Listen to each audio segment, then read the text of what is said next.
समारोह में मंच पर उपस्थित इस संस्था के अध्यक्ष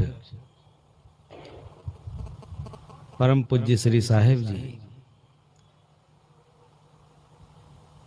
एवं सदगुरु कबीर के पावन संदेशों में दृढ़ आस्था रखकर धर्म के प्रचारार्थ यहाँ पधारे हुए सभी श्रद्धेय संतवृंद, धर्मानुरागी बंधुओं,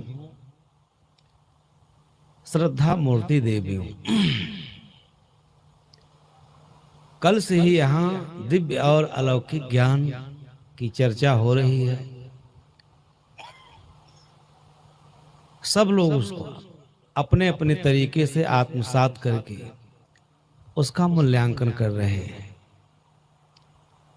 यह सदगुरु कबीर की परंपरा का विचार मंच है।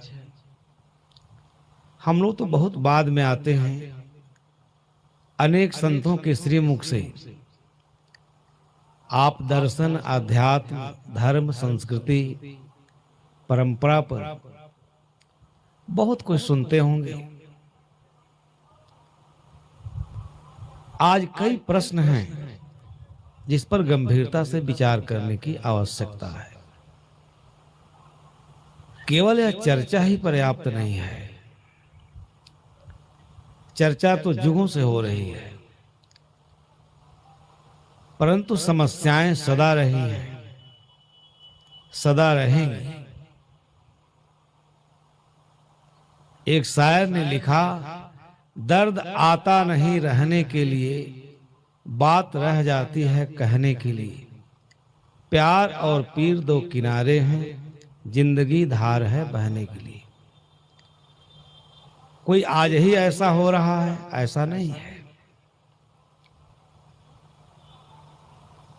श्री धर्म प्रकाश साहब के विचार ने हमारे अंतर मन को छुआ है।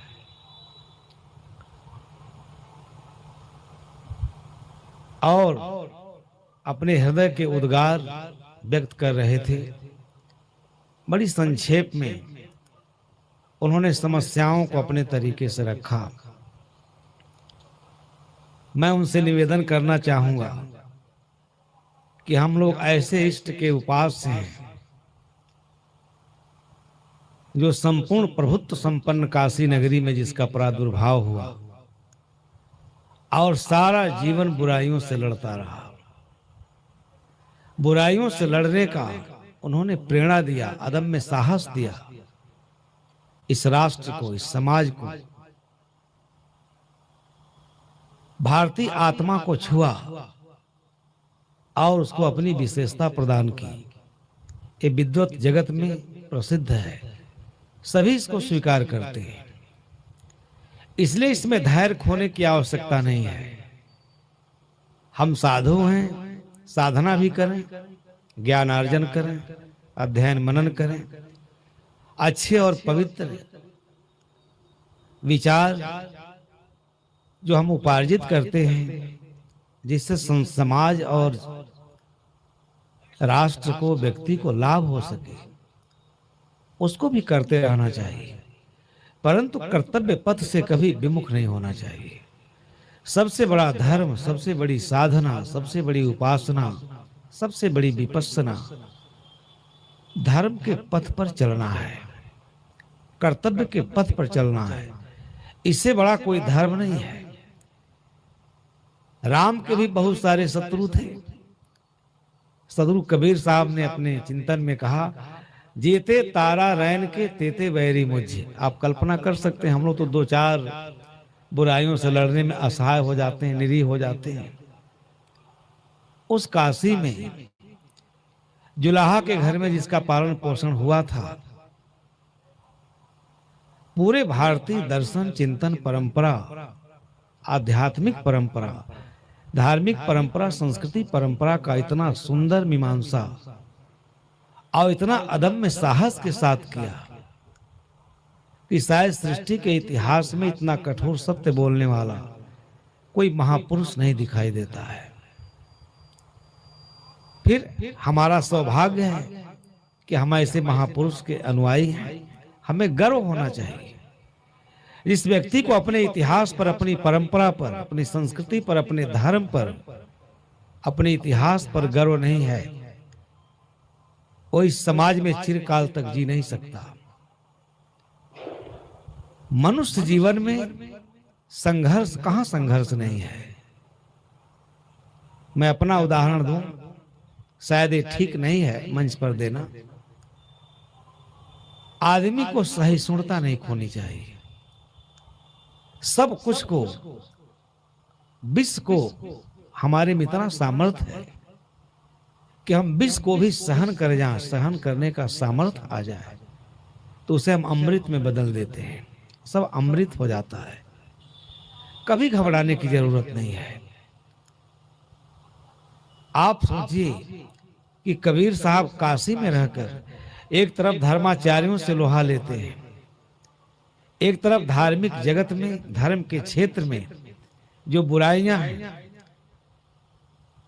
जो रूढ़िगत व्यवस्था है, जो रूढ़िवादिता है, उसके खिलाफ आवाज बुलंद किए हुए हैं।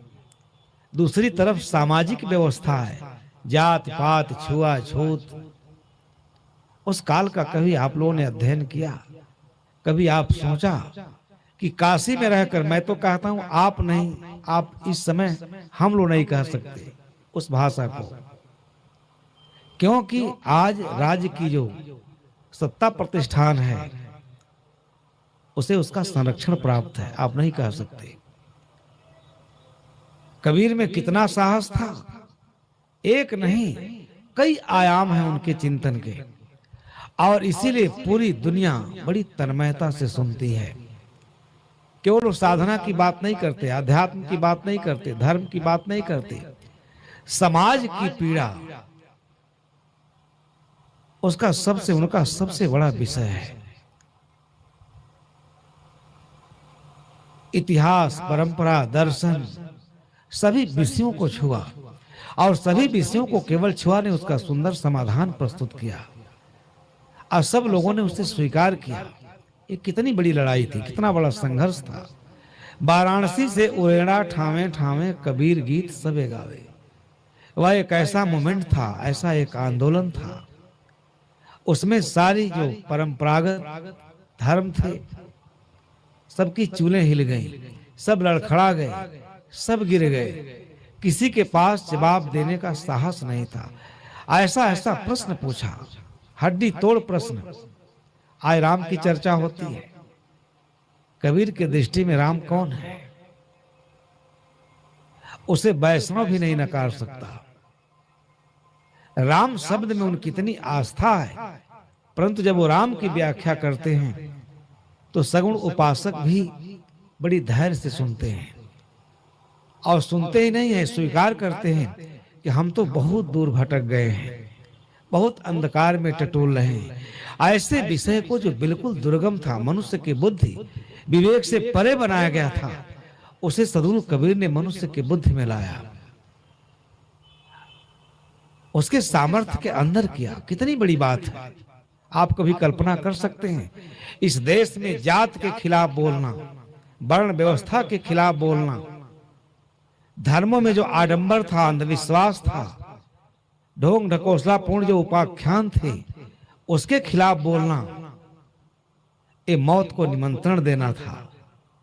और उस काल में सद्गुरु कबीर ने कितनी निर्भीकता से, कितनी निडरता से, कितने साहस से, कितना धैर्य है उसमें, अपार साहस है। विद्वान लोग लिखते हैं कि कबीर अपार साहस लेकर इस पृथ्वी पर आए थे, इस दुनिया में आए थे। सृष्टि के इतिहास में ऐसा महापुरुष कहीं दिखाई नहीं देता। उनका तो एकमात्र लक्ष्य ही है बुराई से लड़ना, अंधकार से लड़ना, अविद्या से लड़ना। कहते न पढ़े थे न लिखे थे, लेकिन वैदिक वांग्मय का ज्ञाता भी उनके सामने नतमस्तक था काशी में। क्योंकि कुछ ऐसा कह रहे थे कि नूतन कह रहे थे, नवीन कह रहे थे, और ऐसा कह रहे थे जो मनुष्य के आत्मा और मस्तिष्क दोनों को झकझोर के रख दे रहा था। विद्वान की आत्मा तड़प जाती थी कि मैं जो जानता हूं वो तुच्छ है, और कबीर जो कहते हैं वही परम सत्य है, वही शाश्वत सत्य है। उसी को जान लेने के बाद जीवन में स्थिरता आएगी, समाज में स्थिरता आएगी। धार्मिक जगत में कितनी वितंडावाद था। सत्य को समझने और समझाने का उनका अपना निराला ढंग था। इसलिए विरोधी भी बैठ करके धैर्य से सुना, और कभी भी विरोध से घबराना नहीं चाहिए, विरोध से लड़ना चाहिए। कोई आपका विरोधी है, स्वरूप कबीर साहब तो साफ कहते हैं, गारी भारी ज्ञान जो रंचक उर्मे जरे, कोट संवारे काम बैली बैरी उलट पायन पड़े। आवत गारी एक है उल्टत होए अनेक, कहें कबीर ने उलटिए रही एक की। क्या ये सब संदेश हैं, वचन हैं, सुनने के लिए हैं? यह जीवन के कृतार्थ होने के महामंत्र हैं। हम ऐसा नहीं कर पाते। जितनी दुर्गंध युक्त बातें होती हैं जिससे हमारी आत्मा विचलित हो जाए, क्लांत हो जाए, दुखी हो जाए, उन सारे दुर्गंधी चीजों को हम लेकर के जीवन भर ढोते रहते हैं। मतलब कुछ नहीं है। उसने मुझे मारा, उसने मुझे गाली दिया, उसने हमारी निंदा की, इसका अर्थ क्या है? हम ऐसी चीजों को सुनते क्यों? हमको अपना काम बंद कर लेना चाहिए। ये संत का स्वभाव है, संत का लक्षण है।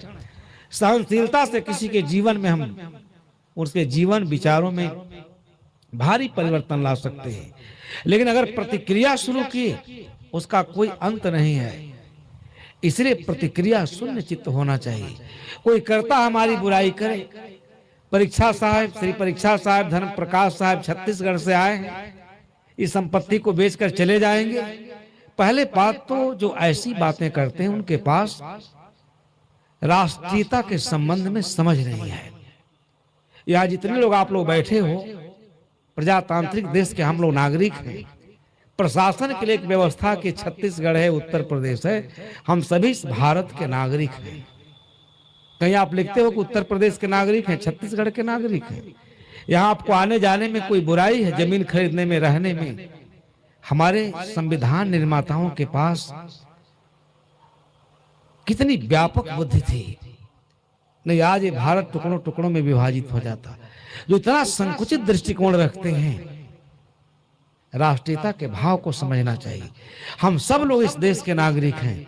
हमें कहीं रहने का, कहीं पूजा करने का, पाठ करने का, मंदिर बनाने का, अपनी संस्कृति और अपनी परंपरा की विकास करने का अधिकार है, संवैधानिक अधिकार। इसे कौन चुनौती दे सकता है कि आप छत्तीसगढ़ से आए, आप उत्तर प्रदेश से आए हैं? इतना सुंदर समाज ये बैठा है, ये कोई छत्तीसगढ़ राजस्थान के भाव से बैठा है।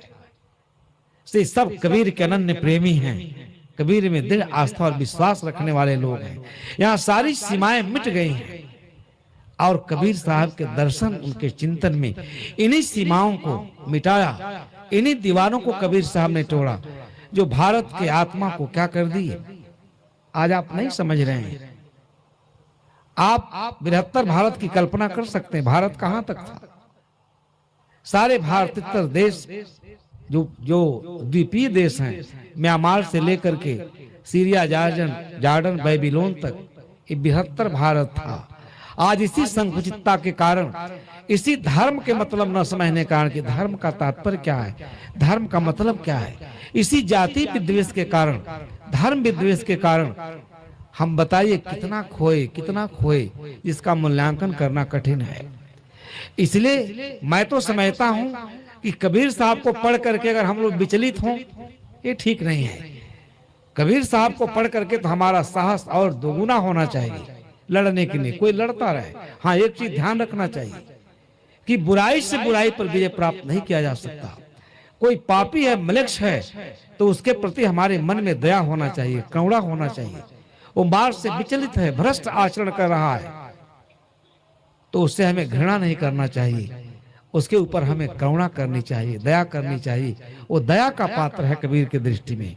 विरोध के लिए नहीं किया जाता, उसमें तथ्य होना चाहिए, सत्य होना चाहिए।